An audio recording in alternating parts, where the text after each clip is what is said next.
राधे राधे सभी को। आज मैं आपको लड्डू गोपाल जी की प्राण प्रतिष्ठा कैसे करें और उनकी सेवा पूजा कैसे करें, कष्ट कलेह कलेश और संकट से मुक्ति के मंत्र के बारे में मैं आपको आज बताऊंगी इस वीडियो में। वैसे तो गोपाल जी की जब इच्छा होगी वह तब आपके पास आ जाएंगे, पर कुछ शुभ दिन ऐसे हैं जिस दिन आप ठाकुर जी को अपने घर ला सकते हैं, जैसे एकादशी, पूर्णिमा, अक्षय तृतीया, जन्माष्टमी। ये दिन बहुत शुभ हैं जिस दिन आप बाल गोपाल जी को अपने घर ला सकते हैं। ठाकुर जी को पहली बार घर लाने के बाद और सेवा शुरू करने से पहले बाल गोपाल जी की प्राण प्रतिष्ठा की जाती है। ठाकुर जी की प्राण प्रतिष्ठा आप पंडित जी से भी करा सकते हैं और खुद भी कर सकते हैं। मैं आपको इस वीडियो के माध्यम से बताऊंगी कि घर पर आप खुद कैसे ठाकुर जी की प्राण प्रतिष्ठा कैसे करें। सबसे पहले जब आप गोपाल जी को दुकान से लेने के लिए जाएं, तो आप गोपाल जी से आग्रह करें कि प्रभु आप हमारे साथ चलें, हम आपकी सेवा करना चाहते हैं, आपकी पूजा करना चाहते हैं। उनसे आग्रह करें। ठाकुर जी की प्राण प्रतिष्ठा 4 दिनों में पूरी होती है। प्राण प्रतिष्ठा को आप 1 दिन में भी कर सकते हैं। इसके लिए आपको एक साफ सुथरा बर्तन लेना है और उस बर्तन में बाल गोपाल जी को बैठाना है। जब आप बाल गोपाल जी को बैठाएं तो उनके शरीर पर कोई भी कपड़ा नहीं होना चाहिए और उनके आँखों पर लाल या पीले रंग की पट्टी बांधनी है। फिर आप उस बर्तन में गेहूँ, चावल, दाल, इन तीनों में से कोई भी अन्न ले सकते हैं।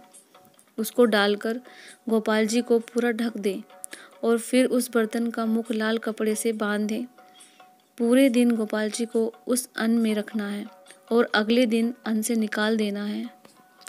दूसरे दिन आपको ठाकुर जी को सब्जी में रखना है। इसमें आप कोई भी सब्जी ले सकते हैं, आलू, मटर, टमाटर, और आपको ठाकुर जी को उस सब्जी से पूरा ढक देना है और लाल रंग के कपड़े से उस बर्तन का मुख बांध देना है। तीसरे दिन आपको ठाकुर जी को फल में रखना है। फल में आप कोई भी फल ले सकते हैं, जैसे सेब, अनार, केला, संतरा, अंगूर, कोई भी फल ले सकते हैं। जैसे आपने अन्न और सब्जी में रखा था ऐसे ही आपको उनको फल में रखना है और उसी तरह से उनको पूरा ढक देना है और फिर लाल रंग के कपड़े से उस बर्तन को बांध देना है। चौथे दिन आपको ठाकुर जी को फूलों में रखना है। फूलों में भी आप कोई भी फूल ले सकते हैं, जैसे गुलाब, गेंदा, गुड़हल, कोई भी फूल ले सकते हैं। और जैसे आपने उनको अन्न, सब्जी और फल में रखा था वैसे ही आपको ठाकुर जी को फूलों में रखना है और उनको पूरा ढक देना है और फिर लाल रंग के कपड़े से उस बर्तन के मुख को बांध देना है। इस पूरी प्रक्रिया के दौरान आपको एक मंत्र का जाप करते रहना है। वो मंत्र ये है, ओम नमो भगवते वासुदेवाय नमः। प्राण प्रतिष्ठा के पीछे भाव ये है कि जिस तरह माँ के गर्भ में बच्चे के अंदर प्राण आ रहे होते हैं, वैसे ही अन्न, सब्जियों, फल, फूल के माध्यम से गोपाल जी के अंदर प्राण आ जाते हैं। अब 5वें दिन आप ब्रह्म मुहूर्त में उठें 5 बजे से 6 बजे के बीच और बाल गोपाल जी को फूलों में से निकालकर उनको एक साफ सुथरे पात्र में बैठाएं और इस मंत्र का जाप करते रहना है। हरे कृष्ण कृष्ण कृष्ण हरे हरे, हरे राम राम राम हरे हरे। इसके बाद आपको गोपाल जी को पंचामृत से स्नान कराना है।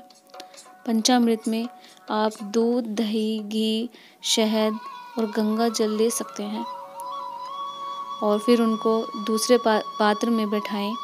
फिर उनकी आँखों की पट्टी खोल दें। इससे पहले उनके सामने शीशा रख दें। शीशे के सामने ही आप उनकी जो पट्टी है वो खोलें, जिससे कि उनके अंदर जो शक्तियाँ आई हैं वो बाहर ना निकलें, वो वापस उनके अंदर ही समा जाएं। इसके बाद गोपाल जी को शुद्ध भाव और प्रेम से, शंख से, शुद्ध जल से, उसमें आप गंगा जल भी डाल सकते हैं, और स्नान कराएं। फिर उन्हें प्यार से तौलिया से पोंछें और साफ सुथरे कपड़े पहनाएं। फिर उनका श्रृंगार करें और याद रखें कि उनके पास मोर पंख अवश्य रखना चाहिए, क्योंकि गोपाल जी को मोर पंख अति प्रिय है। ऐसे ही उनका अच्छी तरह से श्रृंगार करें, उनको शीशा दिखाएं। फिर मंदिर में उनको सिंहासन पर बैठा दें और घी का दिया जलाएं। गोपाल जी की पूजा से पहले आपको गणेश जी की पूजा करनी है। गणेश जी की पूजा में आप धुरवा चढ़ाएं, मिठाई से भोग लगाएं, फल चढ़ाएं, फूल चढ़ाएं। गणेश जी के भोग में तुलसी दल नहीं रखना चाहिए और आपको इस मंत्र का जाप करना चाहिए, ओम गण गणपते नमः। और फिर आप गोपाल जी की पूजा करें, गोपाल जी को धूप दिखाएं, फल चढ़ाएं, फूल चढ़ाएं और मिठाई से भोग लगाएं।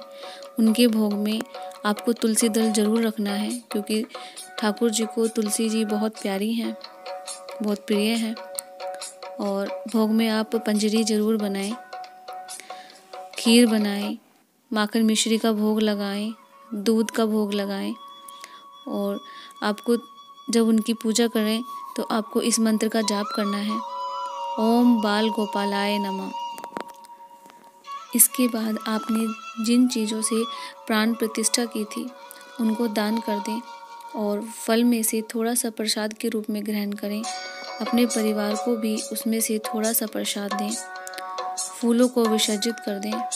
और जिस दिन आप बाल गोपाल जी की स्थापना करें उस दिन घर में कीर्तन भी रख सकते हैं, हवन भी करा सकते हैं और सत्यनारायण भगवान की कथा भी करा सकते हैं, श्री कृष्ण चालीसा भी करा सकते हैं, गीता का पाठ भी करा सकते हैं। और उस दिन गरीबों को प्रसाद बांटें, दान करें। प्राण प्रतिष्ठा करने के बाद आप बाल गोपाल की मूर्ति को मूर्ति कहकर न पुकारें, बल्कि उनको एक नाम दें, जैसे कि गोपाल, कन्हैया, कृष्ण, कान्हा, माधव इत्यादि। और इसी नाम से उनको पुकारें, क्योंकि अब उनके अंदर प्राण हैं और वो आपके घर के सदस्य हैं और रोज़ाना उनकी सेवा करते रहें। कई बार लोगों के पास इतना टाइम नहीं होता कि वो 4 दिन में ठाकुर जी की प्राण प्रतिष्ठा करें। वो लोग ठाकुर जी की एक दिन में भी प्राण प्रतिष्ठा कर सकते हैं। इसको एक दिन में करने की विधि मैं आपको बताती हूँ। जो प्रक्रिया मैंने आपको 4 दिन की बताई थी, वो प्रक्रिया आप एक दिन में भी कर सकते हैं। पहले आपको 1 घंटा ठाकुर जी को अन्न में रखना है, फिर 1 घंटा फल में रखना है, फिर 1 घंटा सब्जियों में रखना है, फिर 1 घंटा फूलों में रखना है।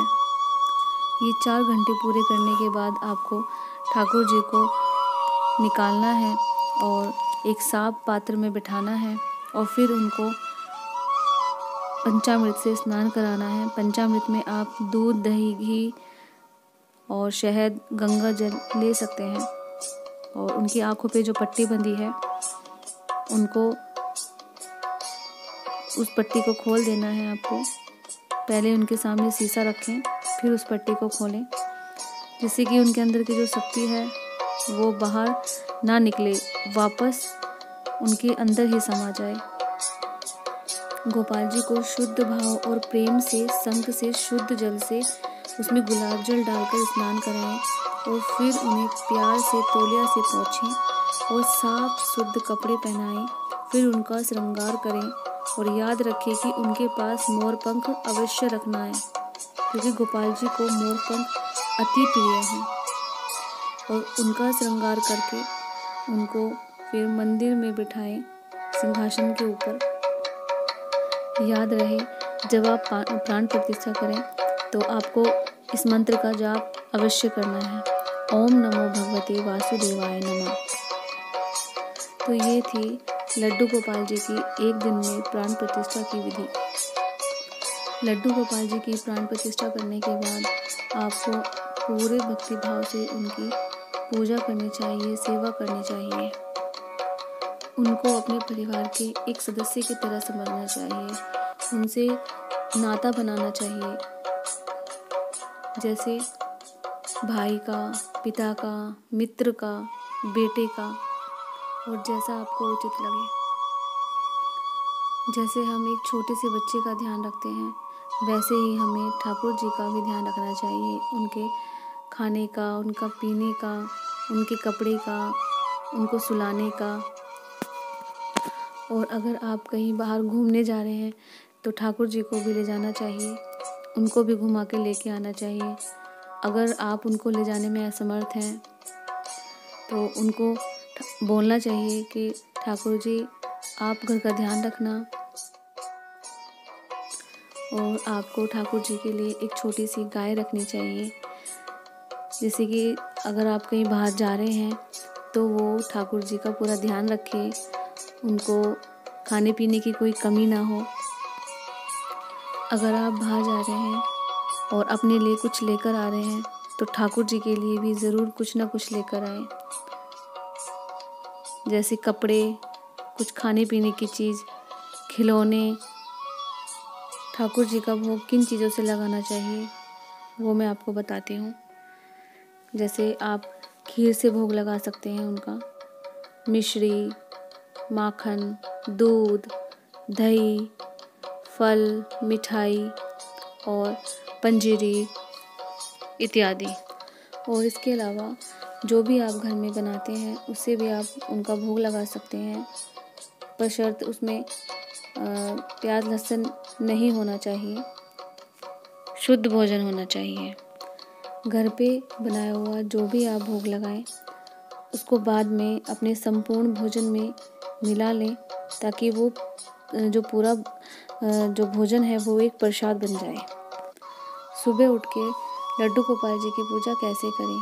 सबसे पहले आप खुद स्नान कर लें और फिर लड्डू गोपाल जी को उठाएं, उनसे कहें जो भी आपने उनका नाम रखा है, जिस भी नाम से आप उनको पुकारते हैं, कन्हैया, कृष्णा, माधव, बेटा, लाला, कुछ भी कहकर अगर आप उनको पुकारते हैं तो उसी से ही आप उनको जगाएं। कहें कि लाला देखो सुबह हो गई है, उठ जाओ। फिर उनको बैठाएं।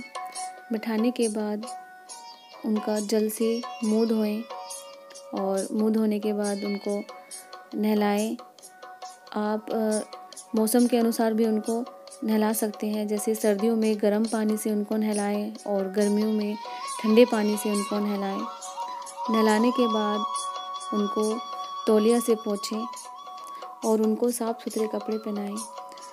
कपड़े पहनाकर उन्हें मुकुट पहनाएं, बांसुरी उनके हाथों में दें, पैरों में पैजनियाँ पहनाएं, हाथों में नजरिया पहनाएं, गले में उनको कंठी माला पहनाएं, उनका श्रृंगार करें, आँखों में काजल लगाएं, उनके होठों पे लाली लगाएं, माथे पे तिलक लगाएं और इत्र भी लगाएं और फिर उनको सिंहासन पर बिठा दें। फिर उनकी आरती करें, उसके बाद उनको भोग लगाएं।